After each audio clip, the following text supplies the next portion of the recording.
ಕ್ಯಾಂಕೋ ಸಂಸ್ಥೆಯ ಸಂಸ್ಥಾಪಕ ಸಹಕಾರಿ ರತ್ನ ವಾರಣಾಸಿ ಸುಬ್ರಾಯ ಭಟ್ ಅವರ ಜನ್ಮ ಶತಾಬ್ದಿ ಸಂಭ್ರಮ 2026 ಕ್ಯಾಂಕೋ ಬ್ರಹ್ಮ ಶತಮಾನಗಳ ಕಾರ್ಯಕ್ರಮ ಕೆಮ್ಮಿಂಚೆ ಕ್ಯಾಂಕೋ ಚಾಕ್ಲೇಟ್ ಕಾರ್ಖಾನೆಯಲ್ಲಿ ನಡೆಯಿತು.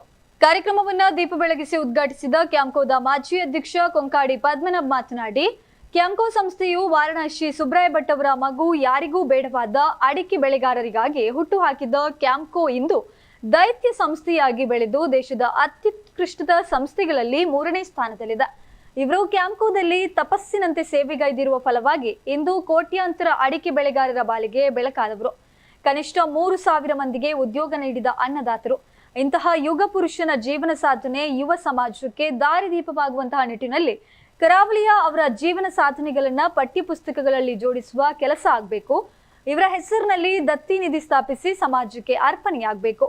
ಉತ್ಸಾಹಿ ಯುವಕರಿಗೆ ಪದವಿ ಶಿಕ್ಷಣ ನೀಡಿ ಅವರಿಗೆ ಉದ್ಯೋಗವನ್ನ ನೀಡಬೇಕು. ಅವರ ಭಾವಚಿತ್ರವಿರುವಂತಹ ಸ್ಟಾಂಪ್ ಅನ್ನ ಕಚೇರಿಯ ಎಲ್ಲಾ ಪತ್ರಗಳಿಗೆ ಅಂಟಿಸುವ ಮೂಲಕ ಅವರ ಜೀವನ ಸಾಧನೆಯ ಪರಿಚಯ ಆಗಬೇಕು. ಯುಗ ಪುರುಷನ ಸಾಧನೆ ಸಾವಿರಾರು ಮಂದಿಗೆ ದಾರಿದೀಪ ಆಗಬೇಕು ಎಂದು ಹೇಳಿದ್ರು. ಇನ್ನು ಲಾಂಛನ ಬಿಡುಗಡೆ ಮಾಡಿದ ಕೃಷಿ ಸಂಶೋಧಕರಾಗಿರುವಂತಹ ವಾರಣಾಸಿ ಸುಬ್ರಾಯ ಭಟ್ ಅವರ ಪುತ್ರ ವಾರಣಾಸಿ ಕೃಷ್ಣಮೂರ್ತಿ ಮಾತನಾಡಿ, ಇನ್ನು ಮಧ್ಯವರ್ತಿಗಳಿಂದ ಅಡಿಕೆ ಬೆಳೆಗಾರರಿಗೆ ಆಗ್ತಾ ಇರುವ ತೊಂದರೆ ನಿವಾರಿಸಲು ಬೆಳೆಗಾರರ ಸಂಸ್ಥೆಯಾಗಿ ಕ್ಯಾಂಕೋ ಸ್ಥಾಪನೆಯಾಗಿತ್ತು. ಕ್ಯಾಂಕೋ ಪ್ರಾರಂಭವಾದ ಬಳಿಕ ಅಡಿಕೆ ಬೆಲೆ ಏರಿಕೆ ಆಗ್ತಾ ಸಾಗಿದ್ದು, 2 ರೂಪಾಯಿ ಇದ್ದ ಅಡಿಕೆ ಬೆಲೆ 6 ರೂಪಾಯಿಗೆ ಏರಿಕೆಯಾಗಿದೆ. ಸುಬ್ರಾಯ ಭಟ್ ಅವರ ಭ್ರಷ್ಟಾಚಾರ ಇಲ್ಲದಂತಹ ಆಡಳಿತ ಕ್ಯಾಂಕೋ ಭದ್ರವಾಗಿ ನೆಲೆಯೂರುವಂತೆ ಮಾಡಿದೆ.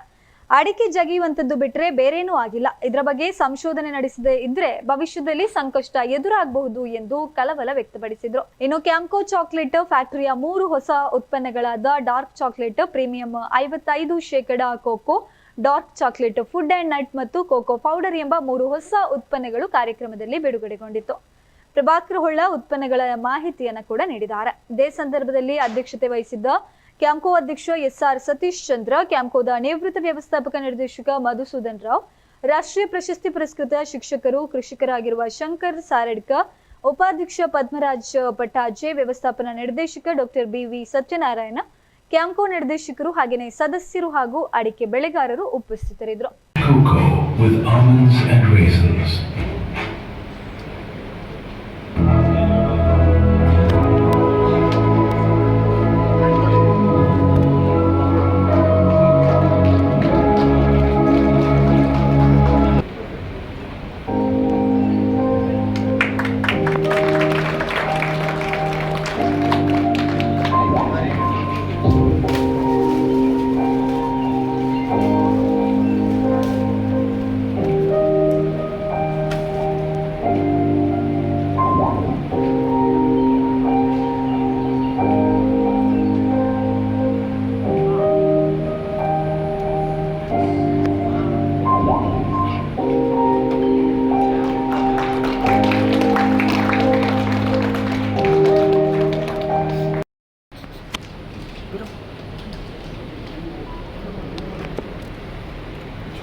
ಮಾಡೋದ್ರ ಬಗ್ಗೆ ಕೆಲಸ ಮಾಡಿದರು.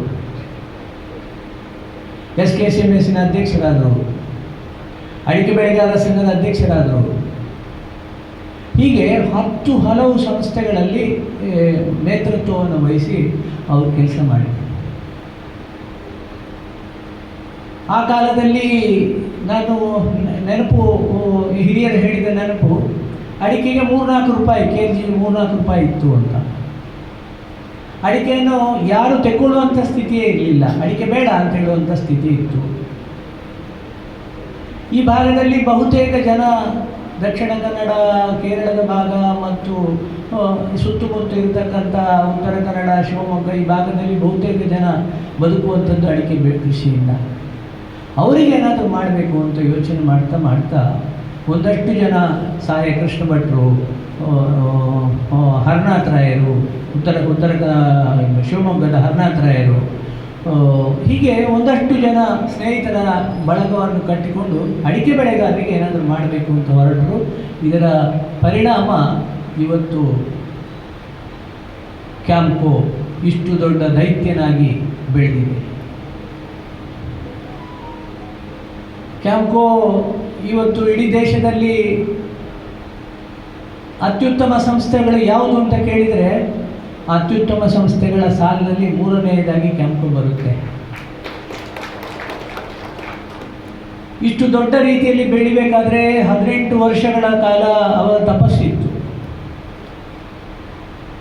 18 ವರ್ಷಗಳಲ್ಲಿ ಅವರು ಏನು ಮಾಡಿದ್ದಾರೆ ಅಂತ ಕೇಳಿದರೆ, ತುಂಬ ಜನ ನೆಗೆಟಿವ್ ಮಾತಾಡುವಂಥವರು ಅವರು ಲಾಭವೇ ಮಾಡಲಿಲ್ಲ ಅಂತ ಹೇಳುವಂಥ ಮಾತನ್ನು ಹೇಳ್ತಾರೆ.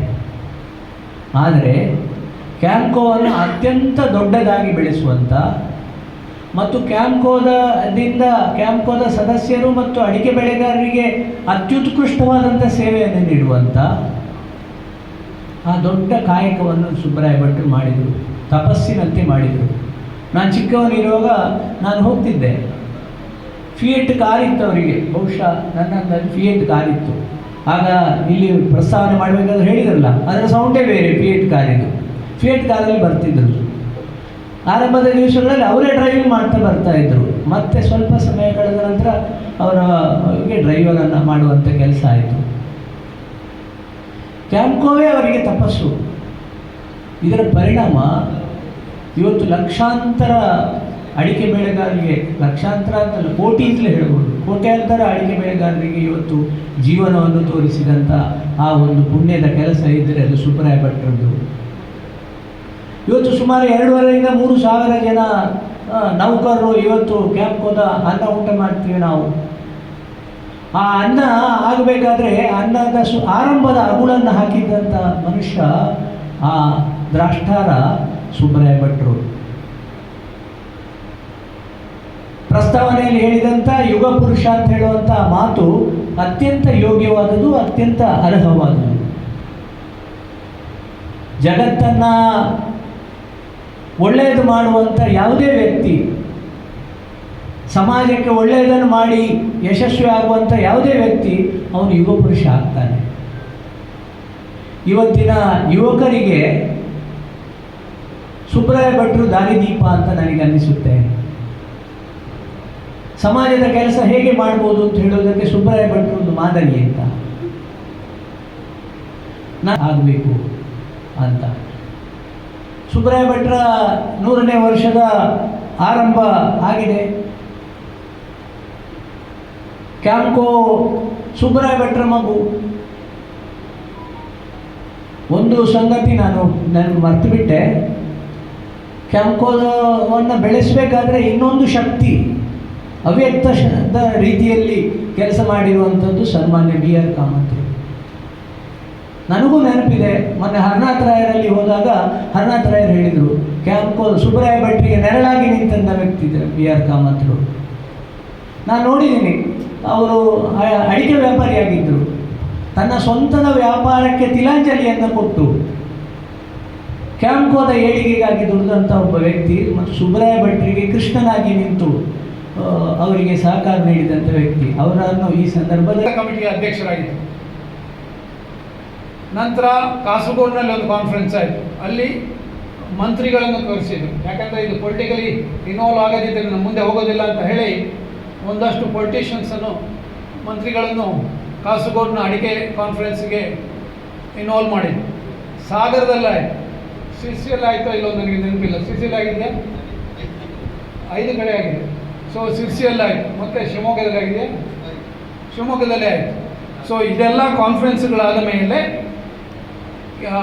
ನಮ್ಮದೇ ಒಂದು ಕೋಆಪರೇಟಿವ್ ಸೊಸೈಟಿ ಆಗಬೇಕು ಹೇಳುವಂಥ ಒಂದು ನಿರ್ಧಾರ ಆಯಿತು. ಅದು multi state cooperative society for the first time in the country. Kerala, Karnataka, multi ಅಂದರೆ ಅಷ್ಟೇ 2 ಸ್ಟೇಟು. ಶೇರ್ ಕ್ಯಾಪಿಟಲ್ 1 ಕೋಟಿ ಎಲ್ಲಿಂದ ಬರಬೇಕು? 25 ಕೋಟಿ ಗ್ರೋವರ್ಸಿಂದ, ಮತ್ತೊಂದಷ್ಟು ಕೋಆಪರೇಟಿವ್ ಸೊಸೈಟಿಗಳಿಂದ 37.5 ಕೋಟಿ 2 ಗೌರ್ಮೆಂಟ್ಗಳಿಗೆ. ನಮ್ಮದೇ ಒಂದು ಕೋಆಪರೇಟಿವ್ ಸೊಸೈಟಿ ಆಗಬೇಕು ಹೇಳುವಂಥ ಒಂದು ನಿರ್ಧಾರ ಆಯಿತು. ಅದು multi state cooperative society for the first time in the country. Kerala, Karnataka, multi ಅಂದರೆ ಅಷ್ಟೇ 2 ಸ್ಟೇಟು. ಶೇರ್ ಕ್ಯಾಪಿಟಲ್ 1 ಕೋಟಿ ಎಲ್ಲಿಂದ ಬರಬೇಕು? 25 ಕೋಟಿ ಗ್ರೋವರ್ಸಿಂದ, ಮತ್ತೊಂದಷ್ಟು ಕೋಆಪರೇಟಿವ್ ಸೊಸೈಟಿಗಳಿಂದ 37.5 ಕೋಟಿ 2 ಗೌರ್ಮೆಂಟ್ಗಳಿಂದ. ಅಂದರೆ 75 ಕೋಟಿ. ಬಹುಶಃ 25 ಕೋಟಿಯಲ್ಲಿ ಸೊಸೈಟಿಗಳದ್ದು ಬಂತು.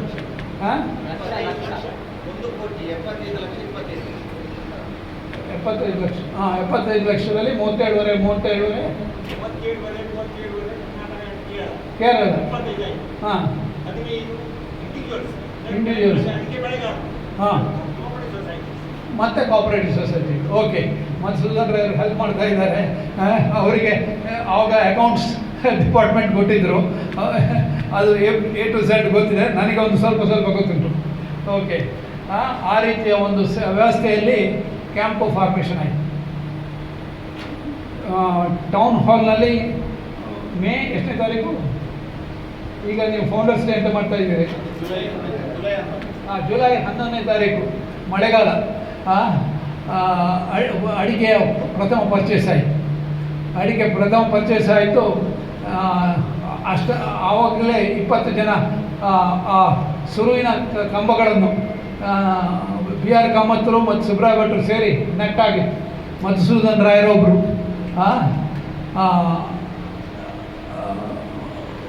ಬಹುಶಃ ಎಷ್ಟು ದಿವಸದಲ್ಲಿ 10-15 ದಿವಸದಲ್ಲಿ ಅಡಿಕೆ ರೇಟು ಮೇಲೆ ಹೋಗಿದೆ. ಎಷ್ಟು ದಿವಸದಲ್ಲಿ? 6 ರೂಪಾಯಿಗೆ. ಯಾರೋ ಒಬ್ಬ ಅಡಿಕೆ ಬೆಳೆಗಾರಲ್ಲ, ಮಾರುಕಟ್ಟೆಯಲ್ಲಿದ್ದವನು, ಮಾರಾಟಗಾರ ಸುಬ್ರಾಯ ಭಟ್ರೆ, ನೀವು ಹೇಗೆ ಅಡಿಕೆಗೆ ಇದು ಮಾಡ್ತೀರಿ, ನಿಮ್ಮದು ಎಂತ ಎಕ್ಸ್ಪೀರಿಯನ್ಸ್ ಉಂಟು ಅಂತ ಕೇಳಿದಾಗ, ನೀನು ನೋಡ್ತಾ ಇರು ಮಾರೆ ಅಂತ ಹೇಳಿ ಬಂದಿದ್ರಂತೆ, ಚಾಲೆಂಜ್ ಹಾಕಿ. ಹಾಗೇ ಆಯಿತು.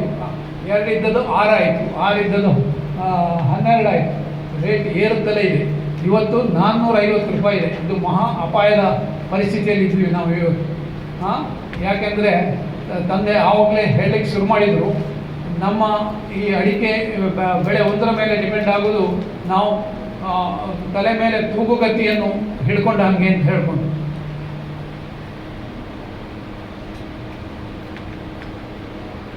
ಓಕೆ, ಅದೇನಿದ್ರು ನಾನು ಕಾಮತ್ರ ಬಗ್ಗೆ ಹೇಳಲಿಕ್ಕೆ ಶುರುವಾಗಿ ಸ್ವಲ್ಪ ಸುಬ್ರಾಯ ಭಟ್ರ ಬಗ್ಗೆ ಹೇಳಿದೆ. ಅದು ಫಾರ್ಮೇಷನ್ ಬಗ್ಗೆ ಕಾಮತ್ರು ಬಿಸ್ನೆಸ್ ಕಮಿಟಿಯಲ್ಲಿ ಇನ್ವೈಟಿ ಆಗಿದ್ದರು. ಮತ್ತು ಯಾವುದೇ ಪೇಮೆಂಟ್ ಕಾಮತ್ರಿಗೆ ಇರಲಿಲ್ಲ. ಅವರ ಕೆನರಾ ಸಂಸ್ಥೆಯನ್ನು ಅವರಿಬ್ಬರ ಮಕ್ಕಳಿಗೆ ಬಿಟ್ಟರು. 100% ಅಡಿಕೆ ಮಾರುಕಟ್ಟೆಗೆ ಕ್ಯಾಂಪ್ಕೋಗೆ ಹೆಲ್ಪ್ ಮಾಡ್ತಾಯಿದ್ರು. ಏಜೆಂಟ್ಗಳನ್ನ ಅಪಾಯಿಂಟ್ ಮಾಡೋದು ಇರಲಿ, ಅವ್ರ ಜೊತೆ ನೆಗೋಷಿಯೇಟ್ ಮಾಡೋದು. ಎಷ್ಟೋ ದಿವಸ ನಾನು PUC ಮಾಡ್ತಾಯಿದ್ದೆ.